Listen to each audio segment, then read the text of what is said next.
The Mediterranean sun had turned brutal by noon, the kind of heat that made the cobblestones shimmer and sent tourists scrambling for shade. I wiped the sweat from my forehead with the back of my hand, careful not to touch my face with fingers that smelled of garlic and olive oil.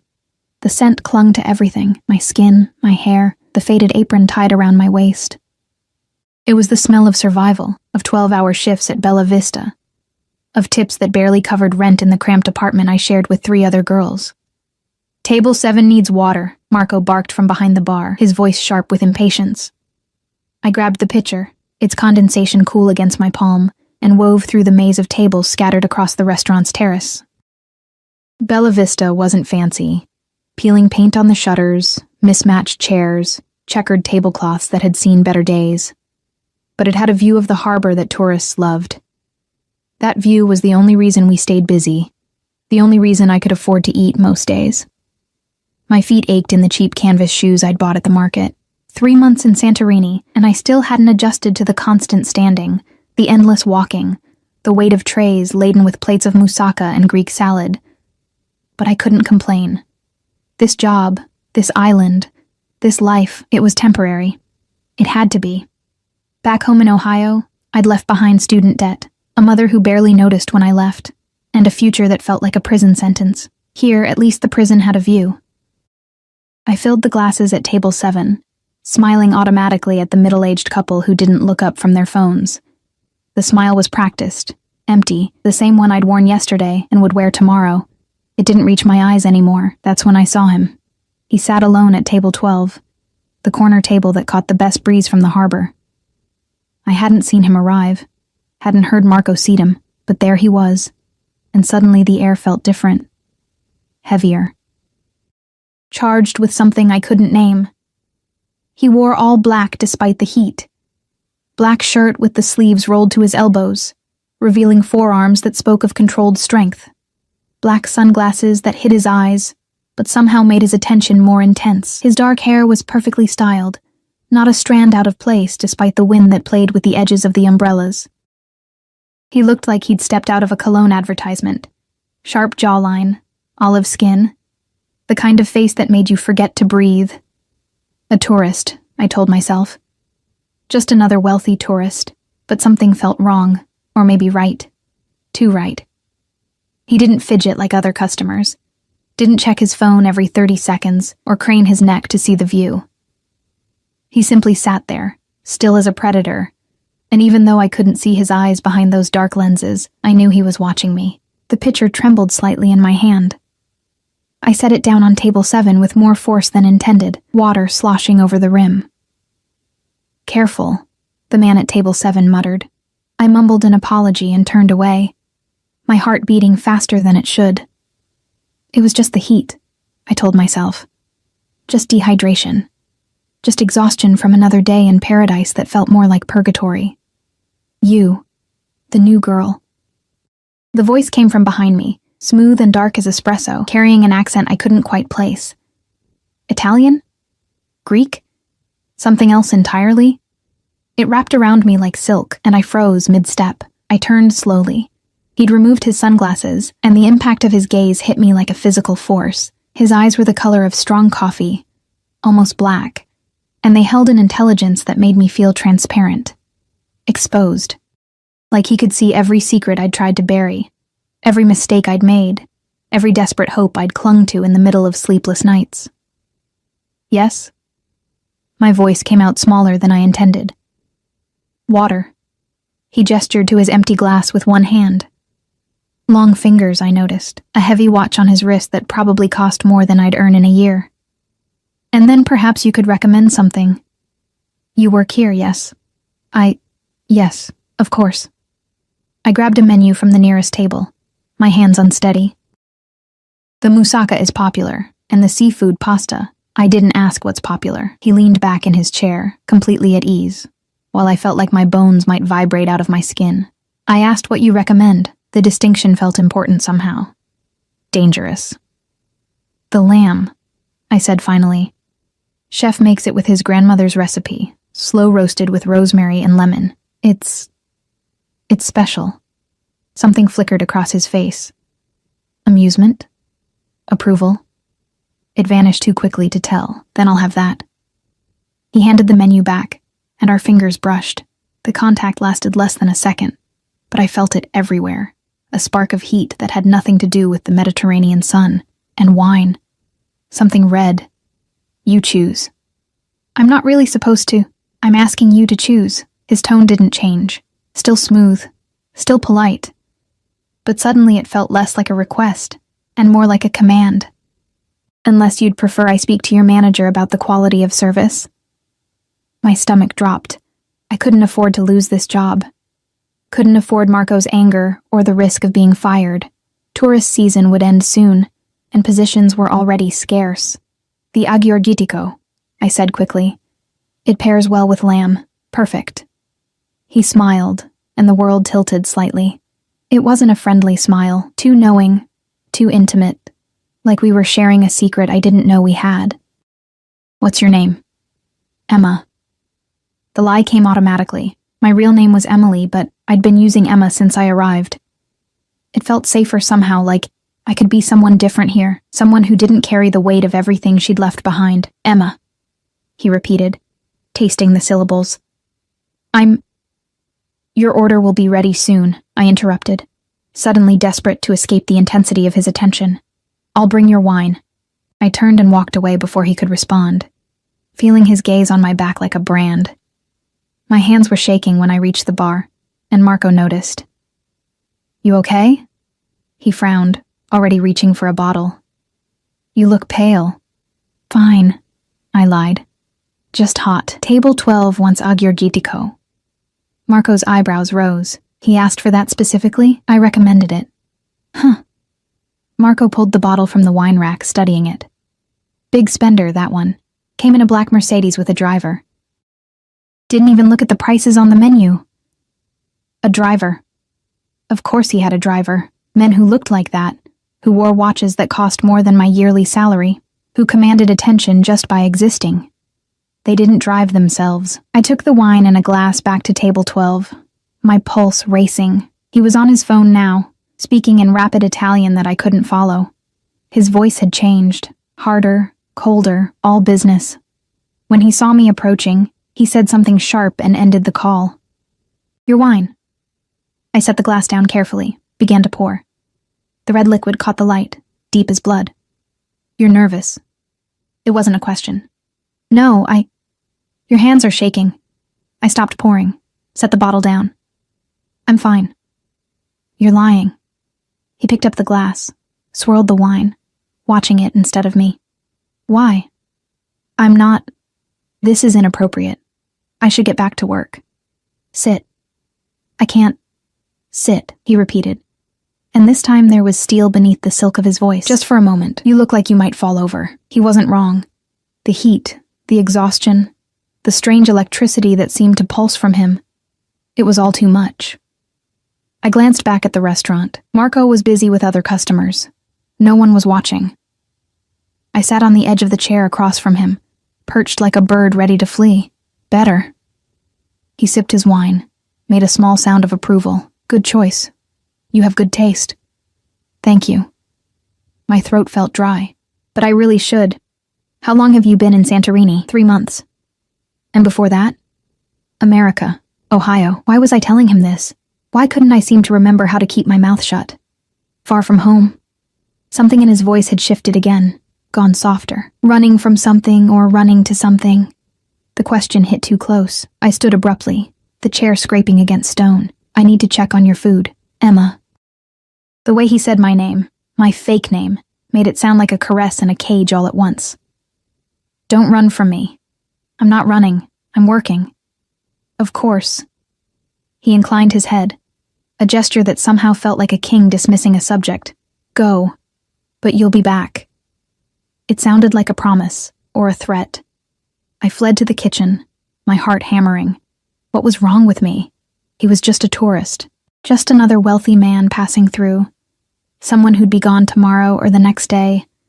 Someone I'd never see again. But when I brought out his lamb 20 minutes later, perfectly plated with roasted vegetables and that rosemary lemon sauce that made my mouth water, he was still watching me with those dark, knowing eyes.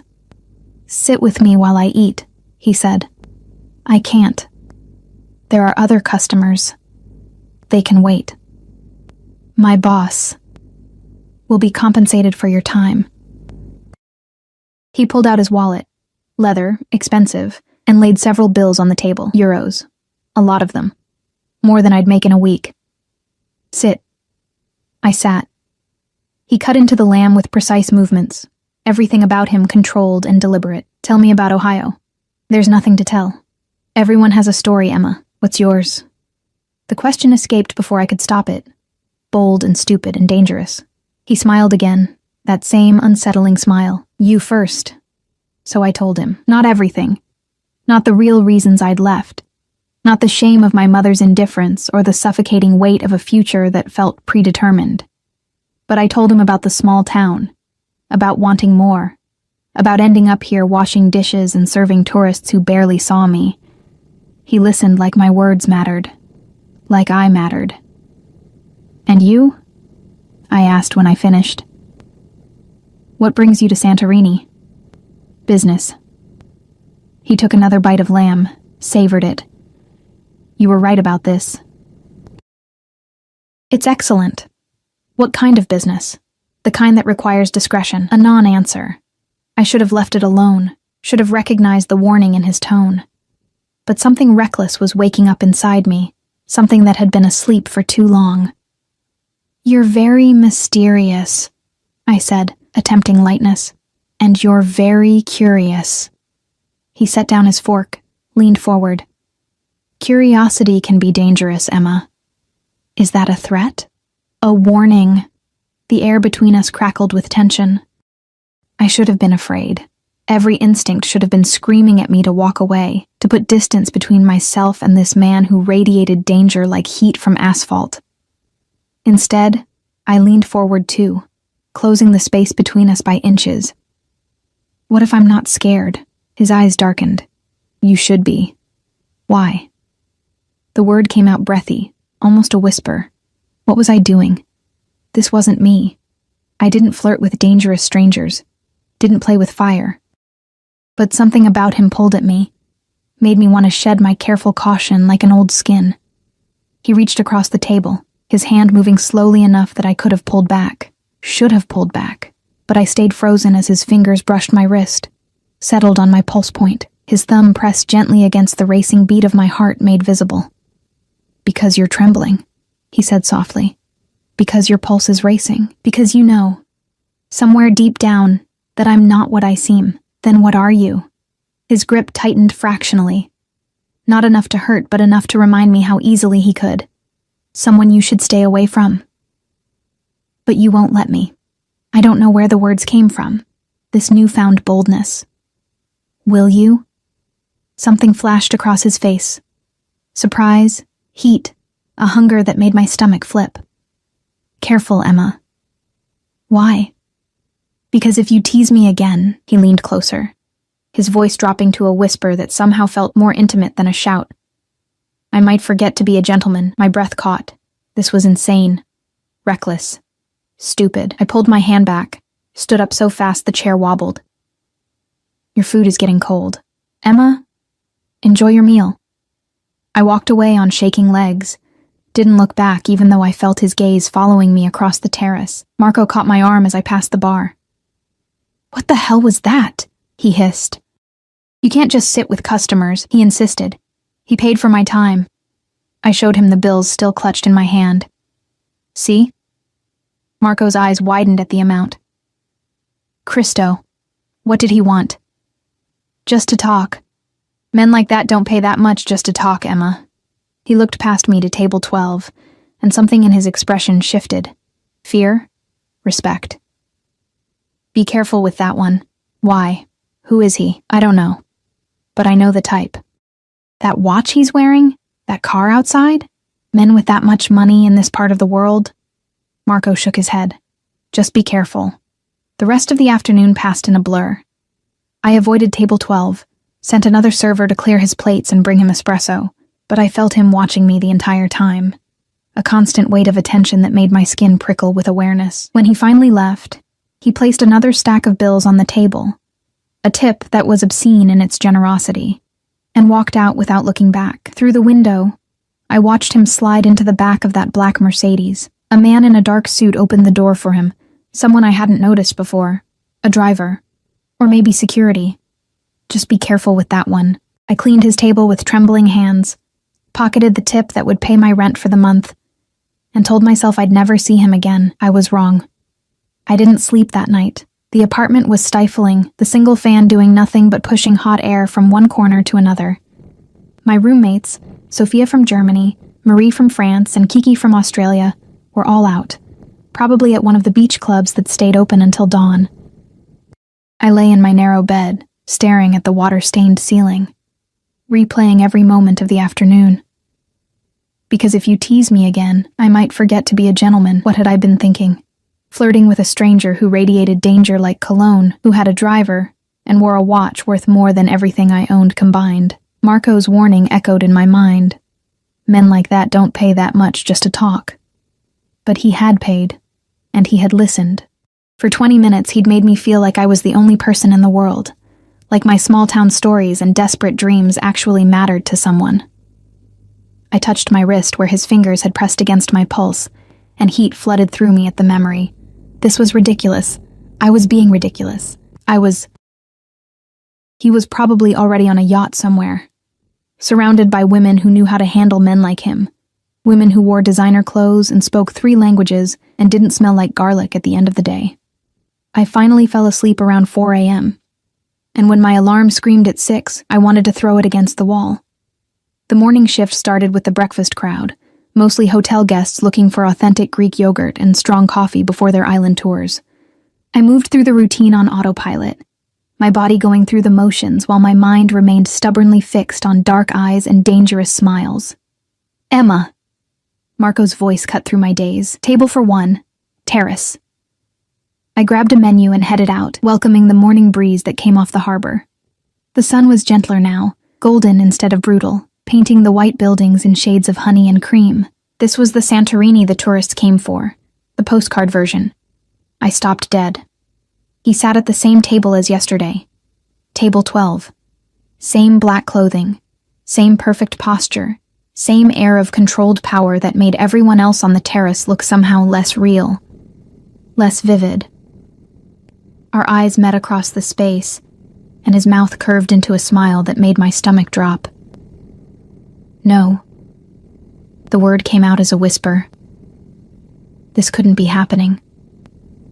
Tourists didn't come back. They ate once, tipped well if you were lucky, and disappeared into the endless stream of faces that blurred together after a while. But he wasn't moving, wasn't leaving, was looking at me like he'd been waiting. My feet carried me forward against my better judgment. Good morning, Emma. He said it like a greeting and a question and a promise all at once. I was hoping you'd be working today.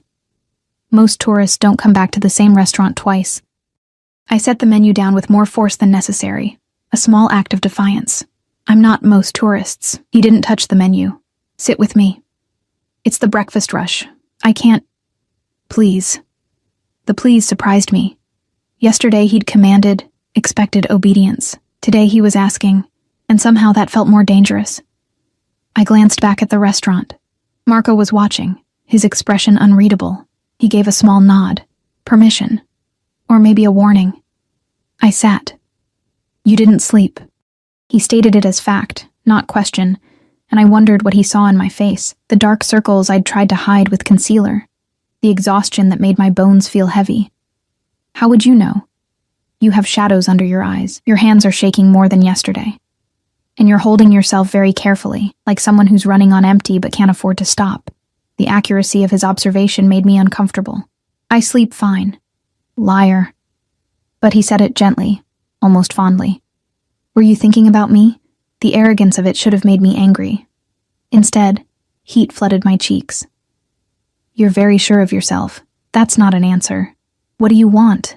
I asked, letting frustration sharpen my voice. Why are you here? Why did you come back?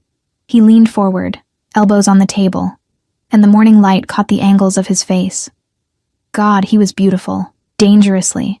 Impossibly beautiful. I came back for you. My heart stuttered. You don't know me. I know enough. His gaze traveled over my face like a physical touch. I know you're running from something. I know you're scared of your own shadow, but yesterday you looked at me like you wanted to burn. I know you taste like courage and desperation in equal measure. I couldn't breathe properly. That's insane. You can't just have breakfast with me. He cut through my protest, not as a server, as a guest. When do you finish your shift? 2:00, but I'll come back at 2. He stood, pulling out his wallet again, but this time I found my voice. Stop. The word came out sharper than intended. Stop paying me. Stop throwing money around like it solves everything. He paused, and for the first time, I saw something like approval in his eyes.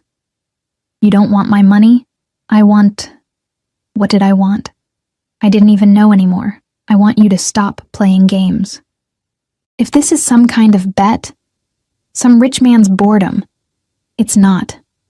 He moved around the table so fast I didn't have time to react. Suddenly he was there, close enough that I could smell him, sandalwood and something darker. Something that made my pulse race. This is not a game, Emma, and I don't play with things I intend to keep. Keep? The word came out strangled. I'm not a thing. No. His hand came up, fingers brushing my cheek with a gentleness that contradicted everything else about him. You're not. You're the first real thing I've seen in a very long time, and I protect what's mine. I'm not yours. Not yet. He stepped back, leaving me cold despite the morning heat. 2:00. Wear something comfortable. I'm taking you away from here for a few hours. I didn't agree. You will. He was already walking away, moving with the fluid grace of a predator. Because you're as curious about me as I am about you, and because you're tired of being invisible. He was right, and I hated him for it. The rest of the morning dragged and flew simultaneously. I dropped a tray, something I never did, and spilled coffee on my apron. Marco finally pulled me aside during the lunch rush. What's going on with you and table 12? Nothing. He's Just what? Just a rich tourist who's come back 2 days in a row to stare at you like you're the only person alive? Marco's eyes were worried. Emma, I like you. You're a good worker. But men like that, they're not good for girls like you. Girls like me? I bristled at the phrase. Girls who have no one to protect them. No family here. No connections. He gripped my shoulder, his touch fatherly. I've lived on this island my whole life. I've seen men like him before. They take what they want and leave destruction behind. Maybe I want to be taken. The words escaped before I could stop them, and Marco's face paled. Madonna, you're already in too deep. I'm fine. It's fine. It's just breakfast. It's never just anything with men like that. But he let me go, shaking his head. Be careful, Piccola. Please. At 1:45, I changed out of my uniform in the cramped bathroom, pulling on the only decent dress I owned, a simple sundress in pale blue that I'd bought at a market stall.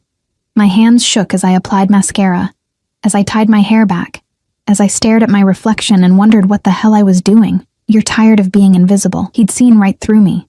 Somehow, in the space of 2 brief encounters, this stranger had understood me better than people I'd known for years.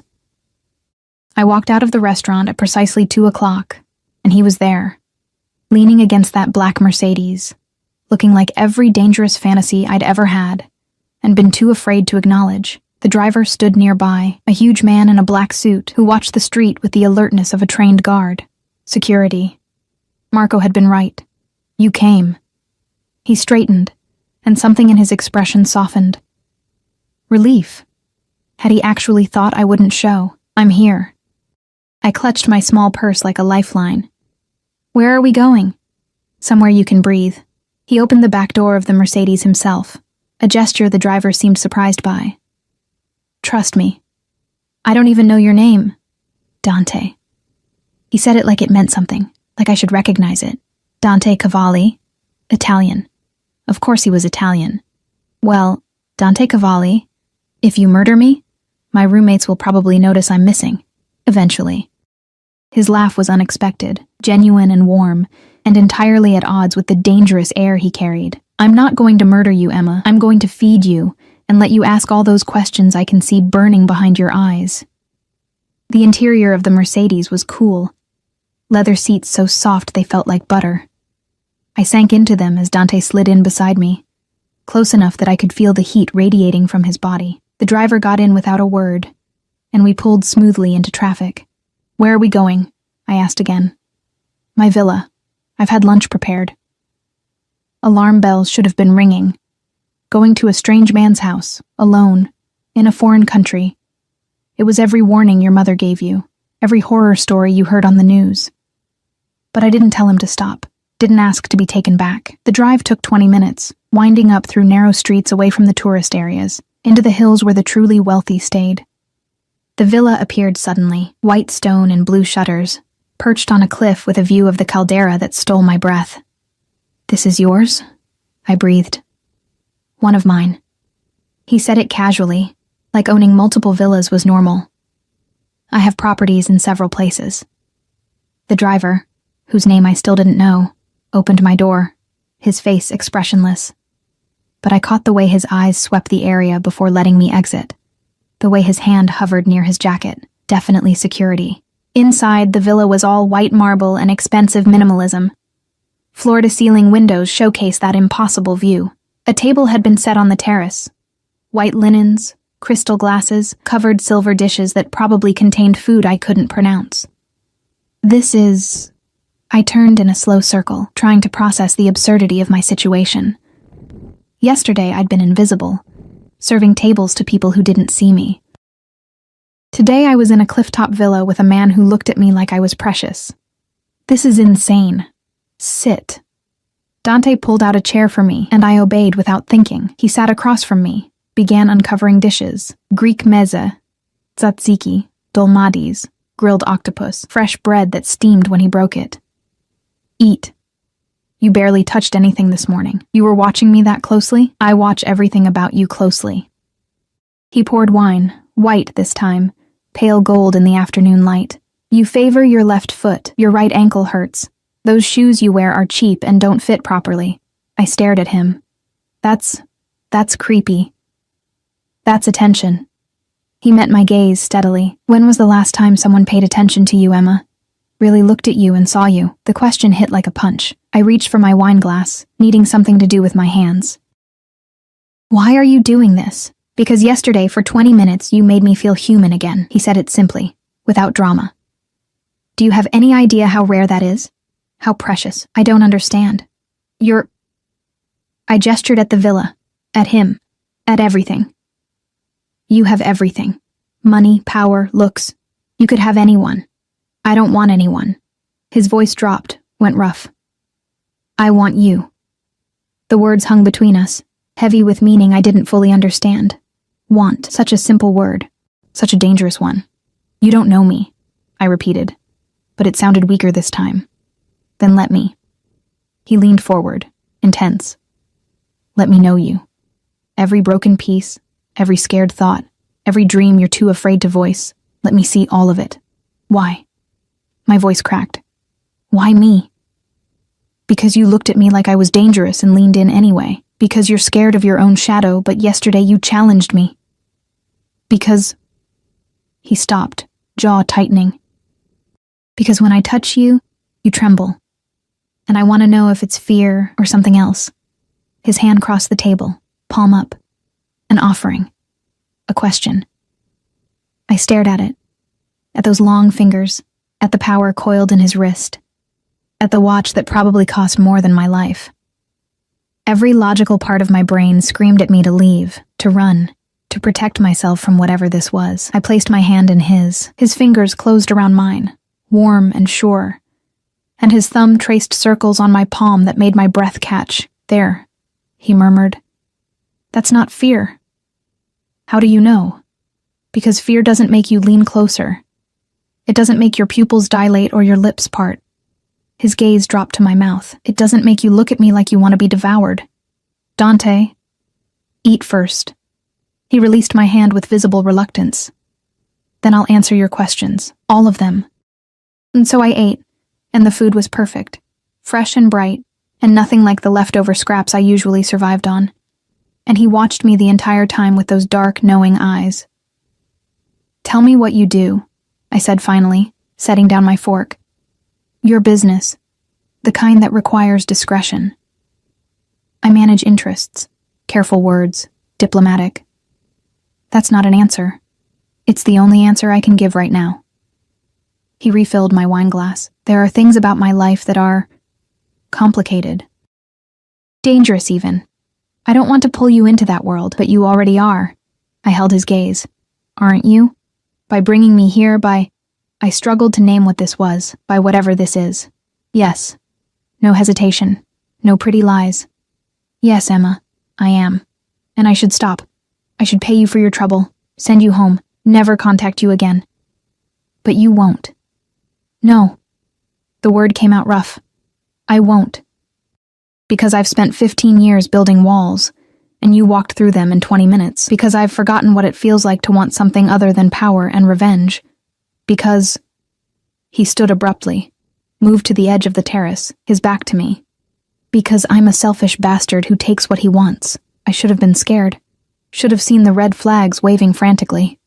Instead, I stood and walked to him, my bare feet silent on the warm stone. What if I want to be taken? I whispered. He turned so fast I gasped. Suddenly his hands were on my waist, pulling me close, and I could feel the tension vibrating through him. Don't say things like that unless you mean them. Maybe I do mean them. Emma. My name was a warning. If I start this, I won't stop. I won't be able to. Do you understand? I understand that I've been sleepwalking through my life for months, maybe years. I understand that you make me feel awake. I placed my hands on his chest, felt his heart racing beneath my palms. I understand that I'm tired of being careful. For a long moment, he just looked at me. Then his hand came up, cupped my face with a gentleness that made tears prick at my eyes. If you tease me again, he said softly, echoing yesterday's warning, there won't be any going back. I'll keep you, Emma. I'll bind you to me in ways you can't even imagine. And I won't let you go. Promise? The word escaped as barely a breath. Something savage and hungry flashed across his face. You have no idea what you're asking for. Then show me. He kissed me. It wasn't gentle, wasn't sweet or tentative or any of the things a first kiss should be. It was claiming, possessive, his mouth on mine like he was trying to devour me whole. His fingers tightened on my waist, pulling me flush against him, and I gasped at the contact. He took advantage, deepening the kiss until I couldn't think, couldn't breathe, couldn't do anything but feel. When he finally pulled back, we were both shaking. Christo, he breathed. You taste like... His phone rang, shattering the moment. He ignored it, but it rang again. And again. Answer it, I whispered. He pulled the phone from his pocket with a vicious curse, and his expression changed as he looked at the screen, went hard, cold, dangerous. I have to take this. He stepped away, and his voice when he answered was nothing like the voice he'd used with me. It was ice and authority, and barely contained violence. What? I couldn't understand the rapid Italian that followed, but I understood the tone. Business. The kind that required discretion. The kind that made his driver carry a gun. He ended the call and turned back to me, and I saw the war on his face, between what he wanted and what he had to do. I have to go. Regret roughened his voice. Something's come up that requires my immediate attention. Of course. I wrapped my arms around myself, suddenly cold despite the heat. I should get back anyway. Marco will drive you home. He crossed to me in 2 long strides, gripped my shoulders. This isn't... I'm not leaving because I want to. Do you understand? You barely know me. You don't owe me explanations. Don't. His fingers tightened. Don't diminish this. What just happened? That was real. You are real. And I need you to wait for me. Wait for what? For me to come back. For me to finish what we started. He pressed his forehead to mine. Promise me you won't run. Promise me you'll be at the restaurant tomorrow. Dante. Promise me, Emma. I promise. The words felt like sealing my fate. He kissed me again, quick and hard, then was striding back into the villa. I heard him barking orders in Italian, heard the driver responding, heard doors slamming and engines starting. And then I was alone on the terrace with the remains of an unfinished lunch and the taste of him still on my lips. The driver, Marco, he'd said, though I realized he meant someone else, appeared at my elbow. Different from this morning. Younger. Just as armed. "Miss, I'll take you home now." The drive back was silent. I stared out the window, watching the villa disappear, and wondered what I'd just done, what I'd promised, what I'd started. At my apartment building, the driver handed me a card, heavy paper, expensive, a phone number embossed in black. "Mr. Cavalli said to call if you need anything at all." Then he was gone, and I was standing on the cracked sidewalk in front of my building, holding a business card that felt like it was burning a hole in my palm. Inside, the apartment was still empty. I sat on my bed, pulled out my phone, and did what I should have done yesterday. I Googled Dante Cavalli. The results made my blood run cold. The first article was in Italian, but Google translated it easily enough. Dante Cavalli, heir to the Cavalli crime family, suspected in connection with... I stopped reading. Scrolled down. More articles. More words that made my apartment feel smaller, the walls closing in. Organized crime. Money laundering. The youngest Don in Naples. Dangerous. Ruthless. Untouchable. My hands were shaking so badly I almost dropped the phone. I set it down on the thin mattress, stared at the cracked ceiling, and tried to process what I'd just learned. Mafia. The man who'd kissed me, who'd looked at me like I was precious, who'd promised to come back. He was Mafia. I should have been terrified, should have deleted his number, blocked any way he could contact me, maybe even gone to the police. That's what a sensible person would do. Instead, I picked up his card and traced the embossed numbers with my fingertip. "I'll keep you, Emma. I'll bind you to me in ways you can't even imagine." Now those words made sense. Now the driver with the gun made sense. The multiple properties, the casual wealth, the aura of danger that clung to him like expensive cologne. All of it made terrible, perfect sense. My phone buzzed. Unknown number. My heart stopped, then started racing. I stared at the screen for 3 rings before answering. "Hello? Did you Google me?" His voice was dark, amused, knowing. "How did you—" "I have alerts set up. Someone searches my name. I know about it." A pause. "So, now you know. I should lie. Should pretend I hadn't seen anything." Instead, I asked, "Is it true?" "Which part?" "Any of it.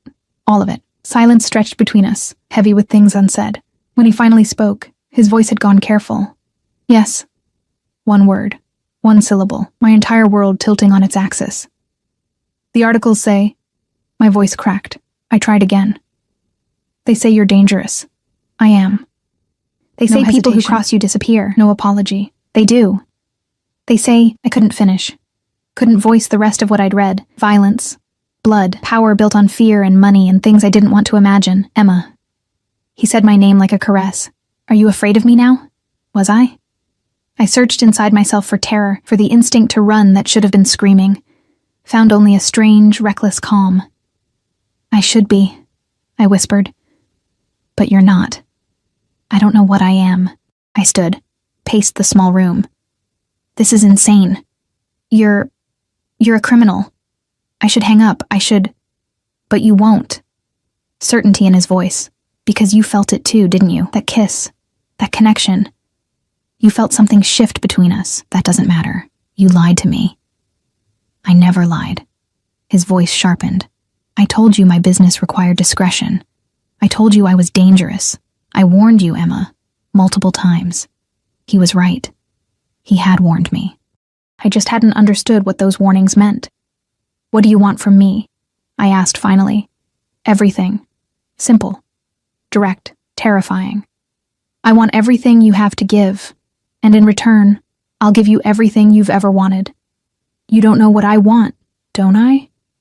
A sound in the background, a door closing, footsteps. "You want to matter to someone. You want to be seen, really seen. Not just as a server or a roommate or a girl from Ohio who ran away from a life that felt too small. You want passion and intensity and someone who'll fight for you instead of forgetting you exist." Tears burned my eyes because he was right. Horribly, impossibly right. "That doesn't change what you are," I said. "No, it doesn't." A pause. "Are you at the restaurant tomorrow?" Yes, I'm on the schedule. Good, I'll see you then. And Emma? Yes? Whatever you decide, whether you run from this or into it, know that I'm not letting you go easily. You're mine now. You have been since the moment you sat down at my table and looked at me like I was just a man instead of a monster. He hung up before I could respond. I didn't sleep again that night, lay awake replaying everything. His touch, his kiss, his voice on the phone saying you're mine now like it was fact instead of threat. Mafia. The word kept echoing in my mind.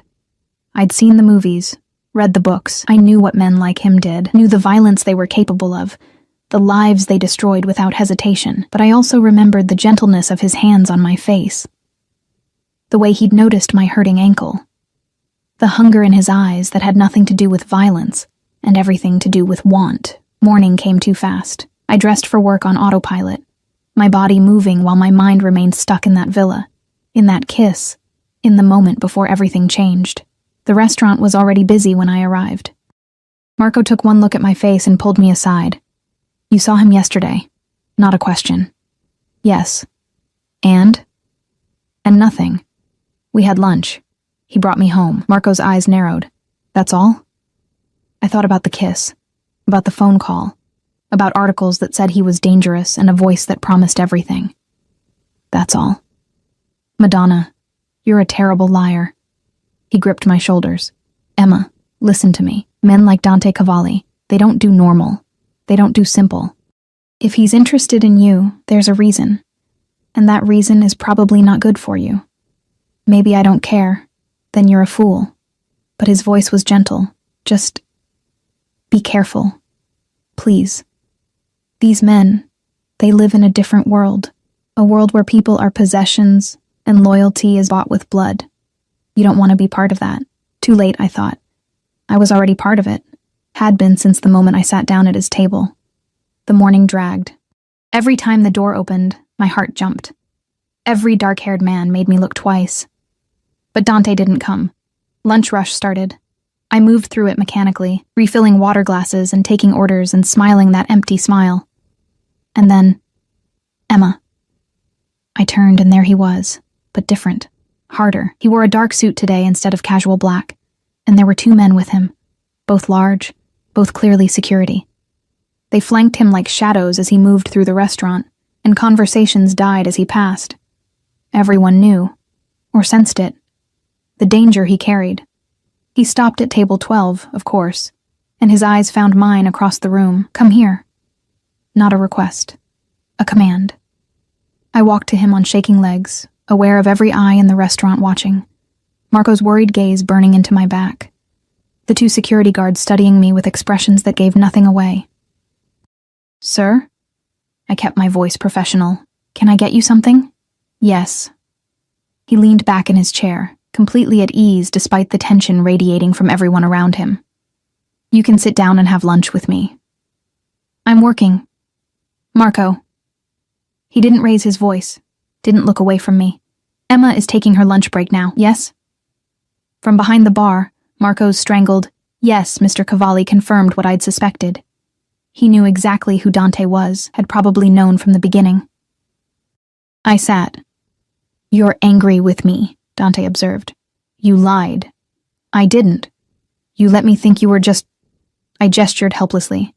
Just some tourist. Just some businessman. I am a businessman. His mouth curved slightly. A very successful one. That's not funny. No. It's not. The amusement faded. But it's the truth. I've built an empire, Emma. Not all of it is legal, but all of it is powerful, and I'm offering you a place in it. My breath caught. What? I want everything you have to give. He leaned forward, his voice dropping to something intimate despite the audience we both knew was listening. I want you beside me, in my home, in my bed, in my life. You're insane. We barely know each other. Time is irrelevant. He reached across the table, took my hand before I could pull away. His thumb traced patterns on my palm that made my pulse spike. I knew the moment I saw you. You belong to me. People don't belong to people. In my world, they do. His grip tightened. And you already know that, don't you? You Googled me. You read the articles. You know exactly what I am and what I'm capable of. Yet here you are, not running, not hiding, sitting across from me and arguing instead of screaming. He was right. Again. I should be terrified, should be finding the nearest exit. Instead, I was leaning forward, drawn by something I didn't understand and couldn't fight. "What do you want me to say?" I whispered. "Say yes." "To what?" "To me. To this. To letting me take care of you instead of watching you work yourself to exhaustion in a job that barely pays rent." His eyes burned into mine. "I can give you everything, Emma. Safety, security, a life where you never have to worry about money, or where your next meal comes from, or whether you matter. With me, you'll always matter. You'll be the most important thing in my world." "Why?" The question tore out of me. "Why me? You could have anyone. Because you see me." Simple words. Devastating truth. Not the money or the power or the reputation. You see the man underneath all of it. And that man wants you more than he's wanted anything in 15 years. One of the security guards stepped forward, whispered something in Italian. Dante's expression changed, went cold and hard in a way that made my stomach drop. He stood abruptly. "I have to go. Business that can't wait." "Of course." I started to pull my hand back, but he held on. "Tonight. I'm sending a car for you at 8. Pack a bag." "What? No, I can't just—" "Yes, you can." He raised my hand to his lips, pressed a kiss to my palm that felt like a brand. "And you will. Because you're brave and reckless and tired of being invisible. Because you want this as much as I do. Even if you're too scared to admit it yet. Dante. 8 o'clock, Emma. Be ready." Then he was gone, his security flanking him as he strode out. The black Mercedes was waiting, door already open. He slid inside without looking back, and I was left standing in the middle of the restaurant with my palm still burning from his kiss. Marco appeared at my elbow. "What did he say to you?" "He's sending a car. Tonight. And you're going to go." Not a question. I looked at him. This man who'd given me a job when I was desperate, who'd been kind when he didn't have to be, who was looking at me now with something like grief in his eyes. "Yes," I whispered, "I'm going to go." The apartment was chaos when I got home at 3. Sophia sat on the couch painting her nails, while Marie and Kiki argued in rapid-fire French and English about whose turn it was to clean the bathroom. They all stopped when they saw my face. "What happened?" Kiki asked, her Australian accent thick with concern. "You look like you've seen a ghost." I set my bag down carefully, my hands still trembling. "I need to pack." "Pack?" Sophia's eyes widened. "Are you leaving? Going back to America?"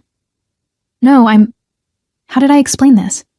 How did I put into words what I barely understood myself? "I'm going to stay with someone, for a while." "Someone." Marie's tone turned knowing. "A man?" "Yes." "The one from the restaurant?" Kiki leaned forward. "The hot one with the Mercedes?" "Emma, you dark horse." "It's not like that. Except it was exactly like that. Worse than that. It's complicated." "Complicated how?" Sophia had abandoned her nails, was watching me with sharp eyes. "Emma, you've been here 3 months and you've barely spoken to anyone.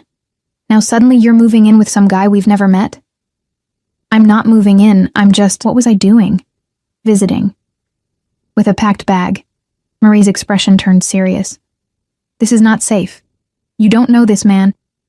"I know enough." "Do you?" Sophia stood, crossed to me. "Because from where I'm standing, this looks like every true crime documentary I've ever watched. Beautiful stranger, expensive car, sweeps you off your feet. Stop." I held up a hand. "I appreciate the concern, I do, but this is my choice, my decision." "A decision based on what?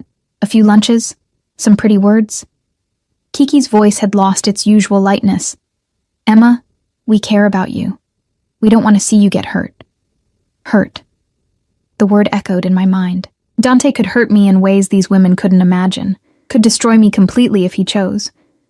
But he could also make me feel alive in ways I'd never experienced. "I'll be careful," I said finally. "Will you?" Marie asked softly. "Or are you already in too deep?" I didn't answer. Couldn't answer. Because she was right. I packed slowly, methodically.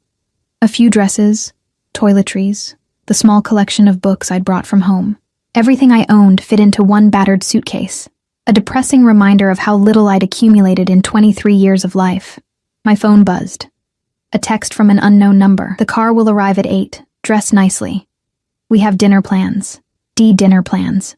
Like this was normal. Like I was normal. Like we were a normal couple doing normal things. I pulled out the only nice dress I owned. Black, simple, bought from a thrift store before I left Ohio. It would have to do. At 7:45, I stood in front of the bathroom mirror applying mascara with shaking hands. Behind me, I could see the reflection of my 3 roommates sitting on the couch, watching me with identical expressions of worry. At least text us, Sophia said finally. Let us know you're okay. I will. And if anything feels wrong, anything at all, you call us, or the police, or both. Kiki's jaw was set. Promise. I promise.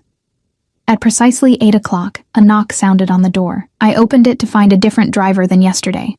Older, with silver at his temples and eyes that had seen too much. He gave a slight bow.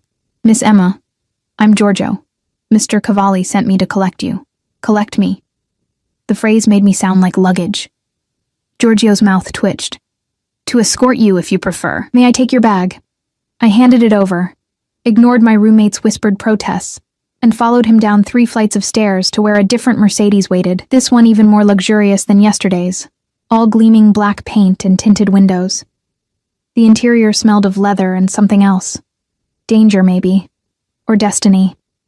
Where are we going? I asked, as Giorgio pulled smoothly into traffic. Mr. Cavalli's home. He's waiting for you there. Home. Not the villa from yesterday, I suspected. Somewhere else. Somewhere more permanent. The drive took 40 minutes, winding through increasingly exclusive neighborhoods, until we reached a gated estate that made the villa look modest. High walls, security cameras, armed guards at the entrance who waved us through after Giorgio showed credentials. The house, calling it a house felt inadequate, rose before us. 3 stories of white stone and glass, lit from within like a jewel box. A fountain dominated the circular drive, water catching the last rays of sunset. Giorgio opened my door. Mr. Cavalli is in the main salon. I'll show you. Inside was even more impressive. Marble floors, soaring ceilings, art that probably cost more than I'd earn in a lifetime. My canvas shoes squeaked on the polished stone, and I became acutely aware of how out of place I was. Dante stood by floor-to-ceiling windows overlooking the sea, his back to me. He'd changed. Dark slacks and a white shirt with the sleeves rolled up, exposing those forearms that had haunted my dreams. A crystal tumbler of amber liquid sat on the table beside him. Thank you, Giorgio. He didn't turn. That will be all.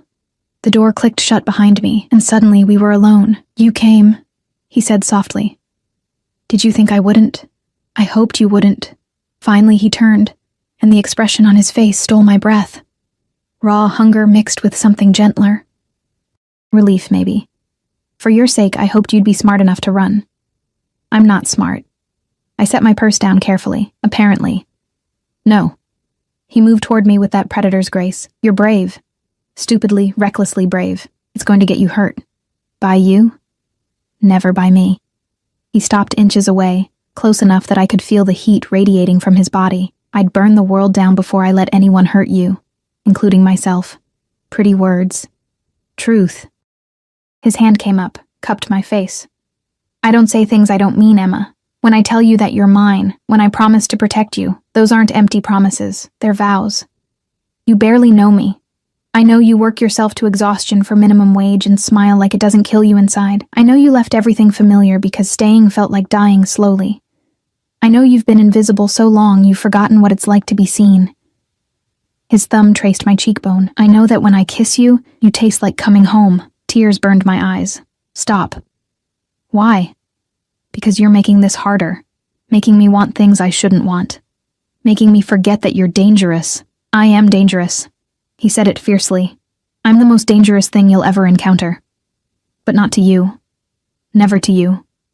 For you, I'm safety. I'm sanctuary. I'm the one person in this world who will never let you fall. How can you promise that? You deal in violence? Yes, I do. I've killed men, Emma. I've ordered deaths and destroyed lives and built my empire on blood and fear. His grip tightened. But with you, With you, I'm just a man who wants, who needs, who'll do anything to keep you safe and happy and mine. This is insane. Yes. He pressed his forehead to mine. Completely insane, and I don't care. Do you? Did I? Standing there in his arms, feeling the tremor that ran through him, seeing the vulnerability beneath all that power. Did I care that this was crazy? No, I whispered. I don't care. He kissed me then, and it was different from yesterday. Slower. Deeper. Less about claiming, and more about savoring. His hand slid into my hair, angled my head, and I melted into him like I'd been waiting my whole life for this moment. When we broke apart, we were both breathing hard. Dinner, he said roughly. I promised you dinner. I'm not hungry. My hands fisted in his shirt, not for food. Something dark and possessive flashed across his face. Emma, I want you. The admission felt both terrifying and liberating. I've wanted you since the moment I saw you. And I'm tired of pretending otherwise. Christo. His hands tightened on my waist. You can't say things like that. Not when I'm barely holding on. Then don't hold on. I pulled him closer. Let go. For a long moment, he just stared at me. Then he swept me into his arms, literally lifted me like I weighed nothing, and carried me toward a sweeping staircase. Where? My bedroom. His voice was rough. Where you'll sleep tonight, and every night after. Dante, no more arguments, Emma. No more protests. You're mine now, and I'm keeping you. He carried me up the stairs, down a hallway lined with art I didn't look at, through double doors into a room that took my breath away. Massive bed. More windows overlooking the sea, moonlight spilling across dark sheets. He set me down gently, and his hands framed my face. Last chance, he said softly. Last chance to run. After this, there's no going back. I won't let you go. Ever. Do you understand? I understood I was standing at a crossroads. One path led back to safety, to invisibility, to a life half-lived. The other led into darkness and danger, and a man who looked at me like I was his salvation. I understand, I whispered. And? I reached for him. And I choose you. He kissed me like a man dying of thirst, and I was water. His hands were everywhere. My face, my hair, my waist. But always gentle, always careful, like I was something precious he was afraid to break. Emma. My name was a prayer on his lips. Tell me to stop. Tell me this is too fast. Don't stop. I pulled him closer, needing the solid warmth of him, needing proof that this was real. Please don't stop. So he didn't. The night blurred into sensation. His mouth on my skin, his hands learning every curve, whispered words in Italian that I didn't understand but felt in my bones. He worshipped me with a reverence that made tears slide down my temples. And when we finally came together, it felt less like surrender and more like coming home. Afterward, he held me close, my head on his chest, his heartbeat steady beneath my ear. No regrets? He asked softly. No. And it was true. Despite everything, the danger, the insanity, the fact that I'd known him for 3 days, I had no regrets. You? Never. His arms tightened. You're mine now, completely, and I protect what's mine. I should have asked what that meant, should have questioned the possessiveness in his voice. Instead, I fell asleep feeling safer than I had in years. Morning came with sunlight streaming through those massive windows and the smell of coffee. I opened my eyes to find Dante already dressed, sitting in an armchair near the bed, watching me with an intensity that should have been unsettling. Good morning, I said, suddenly shy. Good morning, Cara. He stood, moved to the bed, pressed a kiss to my forehead. How do you feel? Like my life just changed completely. It did. No apology in his tone. Your things have been moved to the closet. Giorgio brought them up while you slept. I sat up, clutching the sheet. Dante, I can't just move in. You already have. He handed me a cup of coffee, perfect temperature, splash of cream just how I liked it. How did he know? And before you argue, understand that this is not negotiable. You're not going back to that apartment. You're not working at that restaurant. You're staying here with me, where I can keep you safe. Safe from what? His expression darkened. From a world you don't understand yet. Emma, my life. My business. It comes with enemies. People who would hurt you to get to me. Now that you're mine, you're a target. Fear prickled down my spine. Maybe I should leave then. Go back to America. No. The word cracked like a whip. You're not leaving. I won't allow it. You can't just... I can. I will. He sat on the edge of the bed, gripped my shoulders. Listen to me. Yesterday, after I left the restaurant, I had my people do a full background check on you. I know about your mother, about the debt, about why you really left Ohio, and I know that you have nothing to go back to. No family who cares, no home waiting, nothing. Shame burned through me. You had no right. I had every right. You became mine the moment you sat at my table. And I protect what's mine by knowing everything about it. His voice softened. I'm not judging you, Kara. I'm offering you something better. A life here, with me, safety, security. A chance to be more than invisible. As what? Your mistress? As mine. He cut me off. Whatever label you want to put on it doesn't matter. What matters is that you're under my protection now. No one will hurt you. No one will dismiss you or ignore you or make you feel less than. And in return, all I ask is that you stay, that you let me take care of you. It should have felt like a cage, should have felt like I was trading one trap for another. Instead, it felt like freedom. For how long? I whispered. Forever. Simple, direct, terrifying. I told you, Emma, I don't let go of what's mine. 3 weeks passed in a blur of luxury and learning. Dante was gone during the days. Business, he said, and I didn't ask for details, but the nights were ours. He took me to private dinners at restaurants that didn't have prices on the menu, bought me clothes that cost more than my former rent, introduced me to a world of wealth and power that felt both intoxicating and dangerous. But there were rules. Always rules. Don't leave the estate without Giorgio or another guard. Don't speak to strangers. Don't ask about his business. Don't. The cage was gilded, but it was still a cage. I need to do something, I told him one night over dinner on the terrace. I can't just exist. What do you want to do? I don't know. Work? Study? Something that's mine. He studied me for a long moment. You want independence. I want purpose. Then you'll have it. He reached across the table, took my hand. I'll set up accounts for you. You can pursue whatever interests you. Take classes, start a business. Whatever you want. With your money. With our money. His thumb traced circles on my palm. What's mine is yours, Emma. All of it. But it wasn't. Not really. Because I was the one who couldn't leave without permission. I was the one who had guards shadow my every move. I was the one living in a beautiful prison.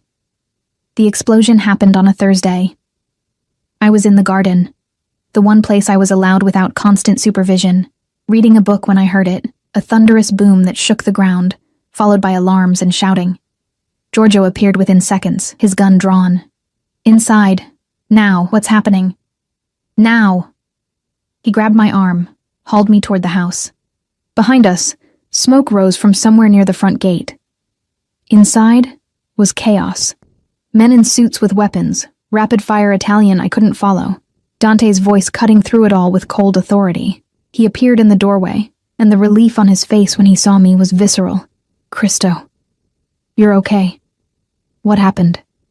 Car bomb. At the gate. He crossed to me, ran his hands over me like checking for injuries. You're sure you're okay? You weren't hurt? I'm fine. But Dante, what? Rivals, his jaw tightened, sending a message. What kind of message? The kind that says they know about you. He pulled me close and I felt the tremor that ran through him, the kind that means we need to be more careful. More careful, more guards, more rules, more cage. This is because of me, I whispered. No, this is because of my world, a world I knew you'd become part of when I claimed you. He tilted my face up. But I meant what I said, Emma. I protect what's mine, and no one will touch you.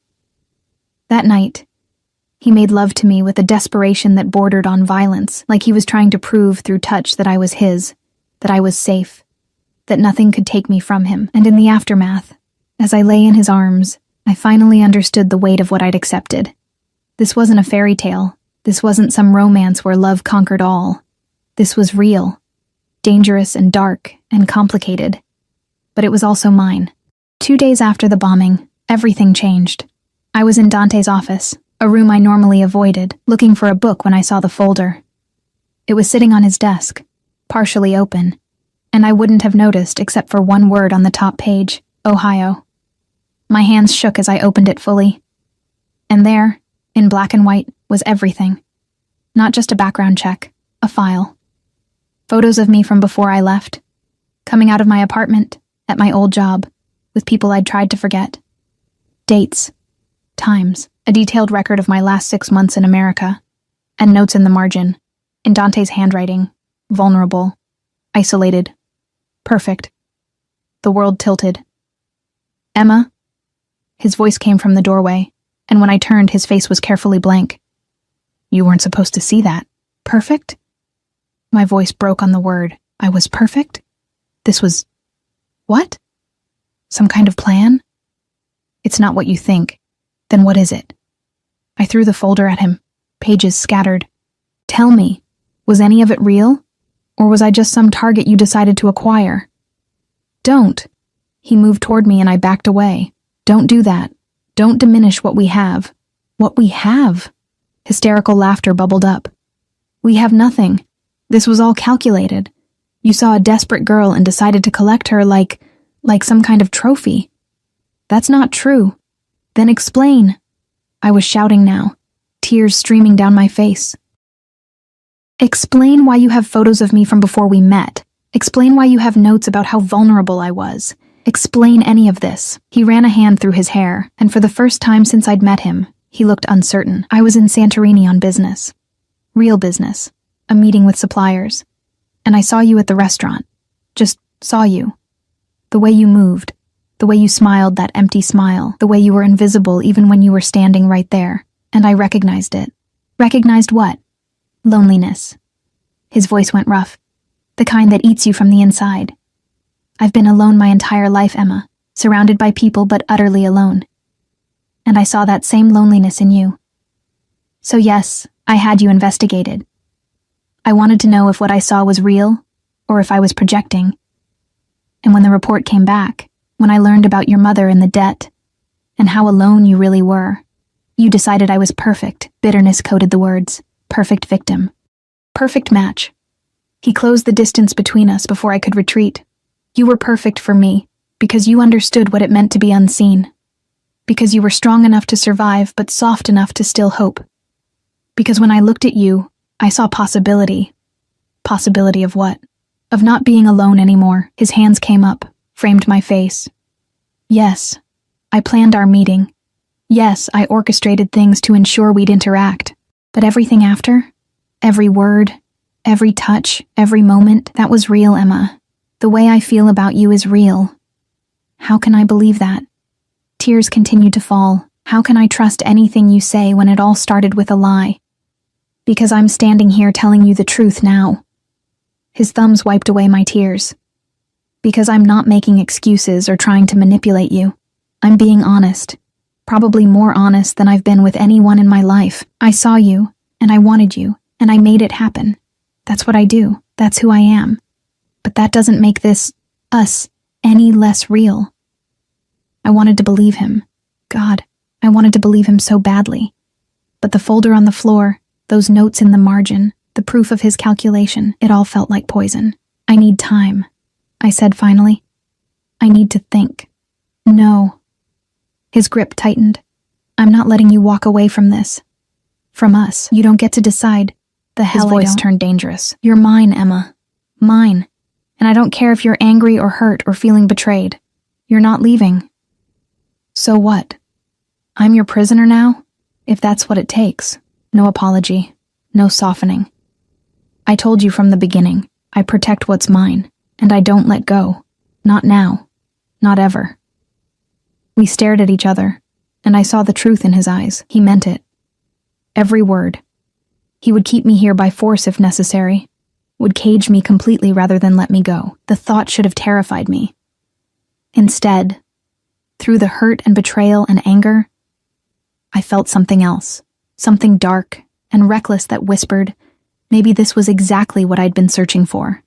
Someone who wouldn't let me disappear. Someone who would fight to keep me, even if the fight was against my own fear. I hate you, I whispered. No, you don't. He pulled me close, and I didn't resist. You hate that I saw through you. You hate that I planned and calculated and made sure we'd meet. But you don't hate me, because I'm the first person in your life who's ever fought for you. He was right. And I hated him for that too. What happens now? I asked against his chest. Now? His arms tightened. Now you stay angry for a while. You make me work for forgiveness. You test me to see if I really mean what I say about never letting you go. And eventually, when you're ready, you accept that what we have is messy and complicated and started with calculation, but became something real. You're very sure of yourself. I'm sure of us. He tilted my face up, and the intensity in his eyes stole my breath. I'm sure that what I feel for you is real. I'm sure that I'd burn my entire empire to the ground before I'd let anyone hurt you. I'm sure that spending the rest of my life proving to you that you matter, that you're seen and wanted and loved, is exactly what I'm meant to do. Loved? The word caught in my throat. Yes. No hesitation. I love you, Emma. Probably loved you from the moment you sat at my table and looked at me like I was just a man.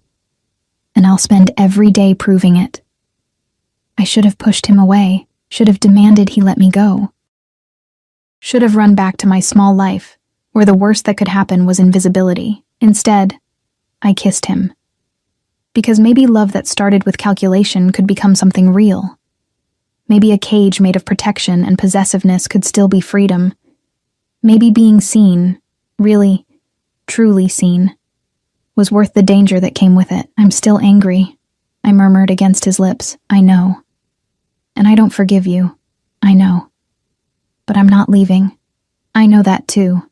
He deepened the kiss, and I felt his smile. Because you're mine, and I'm yours. And that's all that matters. 6 months later, I stood in the garden watching sunset paint the sky in shades of fire.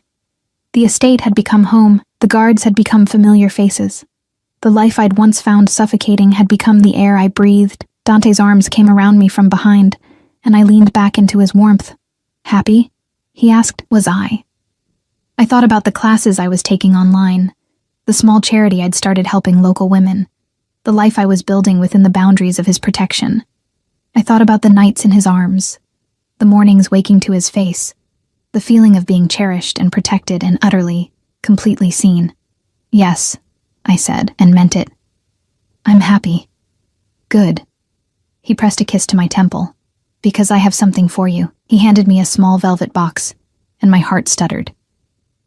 Dante, open it. Inside was a ring, not an engagement ring, something else.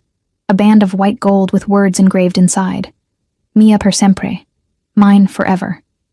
It's a promise, he said softly, that you'll always be seen, always protected, always loved, that you'll never be invisible again, that what we have, this messy, complicated, beautiful thing, will last forever. I slipped the ring on, felt its weight settle like an anchor, like a promise, like home. Forever, I echoed. And in his arms, in the garden of our gilded cage, I finally understood that sometimes freedom isn't about escaping.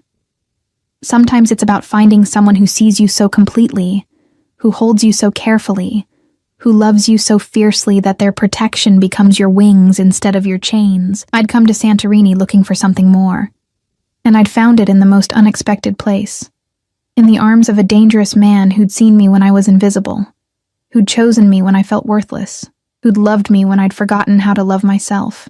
I love you, I whispered.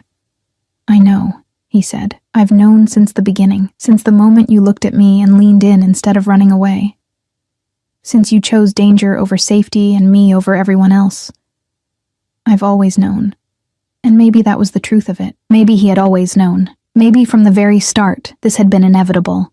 Two lonely people finding each other across a crowded terrace, recognizing in each other the possibility of being whole. The sun set over the Mediterranean, painting everything in gold, and I stood in the arms of the man who'd claimed me, kept me, loved me, and for the first time in my life, I was truly, completely